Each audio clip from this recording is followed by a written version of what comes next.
Hey, how's it going, YouTube? I'm back in another video, and today I'm talking about why the Atlanta Hawks could be the next super team. Now, I have to say this before every single video I make in this for this series. I do this series every single year for the past 3 years now. I do this next super team series, and I make this type of video for every single team. I already made one for the Pelicans. This is my second one. It's on the Atlanta Hawks. I'm gonna go through every single team in the NBA and why they could possibly be the next super team. Now, obviously, I'm not saying that they are going to be the next super team. I'm going to be saying reasons how they could be good and their bright spots for the future and how they could be good this upcoming season. And I do this for every single team, so please don't jump down my throat and say that I'm completely wrong and that there is no way this has happened. I am well aware that the Atlanta Hawks are probably not winning the NBA Finals next year or anytime soon, but I am going to say why I think they're pretty good for the future and with some of the bright spots they do have on their team. So without further ado, without running on too much, let's get right into this video.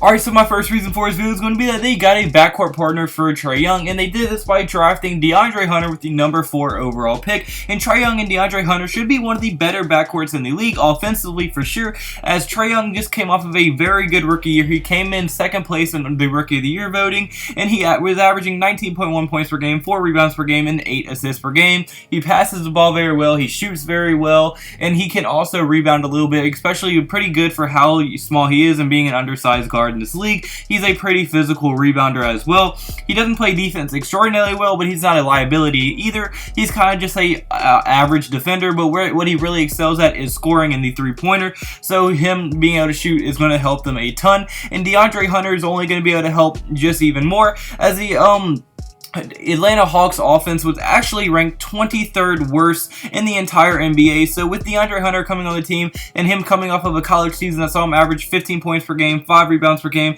and shooting 43% from the 3 and 52% from the field, he should help that offense get a big boost going into the future, and they should have a legit backcourt to go into the future and help develop together, and they should be very good. But not only are they going to be improving a ton offensively, but their defense also did need to be improved, as their defense was ranked among the lowest in the league last year in efficiency as well. And DeAndre Hunter just got named 2018 and 19 the ACC Defensive Player of the Year and made the ACC All Defensive Team. So he's a very good defender. He can score as well. So their backcourt should be able to develop for a few years to come, and they might end up being one of the scariest backcourts in the entire NBA, as Trae Young has already showed flashes of him being one of the best scorers, potentially becoming one of the best scoring point guards in the entire league. But among being able to score, he can also pass the ball very well, which will complement DeAndre Hunter a ton, as he'll be able to get open shots because of Trae Young's court vision and just because of the pressure that's going to be taken off of Trae Young. They should be able to complement each other very well. But now my second reason for his video is going to be they have a very good young core, and it probably one of the best, if not the best young core going into the future out of any team in the entire NBA.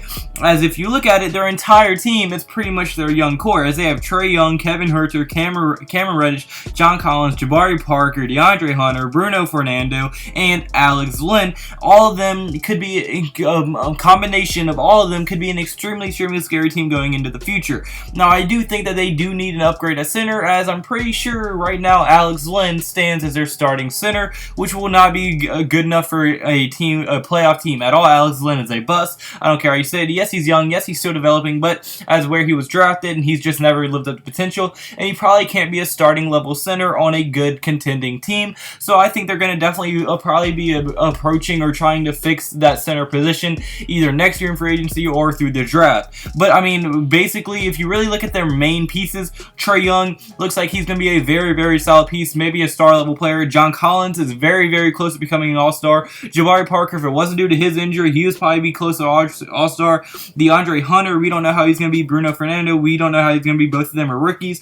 Same with Cameron Reddish. He was a very high talented player out of high school, and he was still a top pick coming into the draft. Kevin Huerter had a very good season for the Hawks last year, so this main core of players could be an extremely good team, especially 4 years down the line when they draft some more players, they all develop, get the chemistry together. This team could potentially be extremely scary going down in the future, and I would definitely be able to see this team probably in 3-4 years legitimately contending for titles if Hunter and Cameron Reddish do develop the way they do, and they do fix that center position. As outside of Alex Len, they're starting 4, the main core that they're probably going to have, which is most likely going to be Trae Young, DeAndre Hunter, Cameron Reddish, Reddish and John Collins would probably be the main 4 starters. I would not be surprised at all if they become 4 very, very good star level players, especially John Collins. I think he will probably end up being the best of the group.